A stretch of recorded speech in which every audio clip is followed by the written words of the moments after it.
एक मुल्क का वीज़ा लें और 6 ममालिक में घूम कर आएँ, क्योंकि जीसीसी यूनिफाइड वीज़ा जो है उसको अजरा उसका है, उसका करने का फ़ैसला कर लिया गया है। इसके लेने के लिए रिक्वायरमेंट क्या होंगी? रिक्वायरमेंट जनाब, सबसे पहले तो जो एक मेन चीज़ है, आपके पास एक वैलिड पासपोर्ट होना चाहिए। सेकंडली आपके पास इंश्योरेंस होनी चाहिए।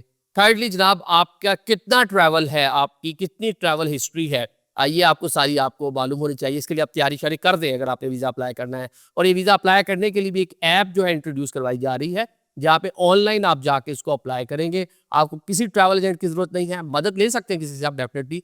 लेकिन अगर आप खुद भी पढ़े लिखे हैं, अगर आपको सारी चीज़ें आती हैं, तो आप बआसानी खुद जाके इनकी ऐप के ऊपर, जिसका इजरा अगले कुछ दिनों में होने वाला है, वहाँ जाके सारी की सारी चीज़ें आप वहाँ पे डाल सकते हैं। साथ में जनाब, आपने अगर ट्रैवल करना है तो सिर्फ़ एक कंट्री जा रहे हैं या आप बाकी ममालिक में जाएँगे? अगर बाकी ममालिक 6 ममालिक में आपका प्लान है, तो आपने बताना है जनाब कि किस-किस होटल में कौन-कौन से मुल्क में आपने रुकना है। अगर आप दुबई जा रहे हैं, दुबई से आगे आपने दोहा कतर जाना है, वहाँ से आपने सऊदी अरेबिया दमाम जाना है, या वहाँ से आपने आगे बहरीन का अगर आपने या कुवैत का आपने इरादा बना रखा है सैर-सपाटा करने का, 6 के 6 मुल्क आपने एक्सप्लोर करने हैं, तो आपकी जो अगली टिकट्स हैं, या बाय रोड अगर आपने ट्रैवल करना है, क्योंकि बॉर्डर शेयर करते हैं, वो सारी की सारी चीज़ें आपने पूरा प्लान उसके अंदर आपके पास होना चाहिए।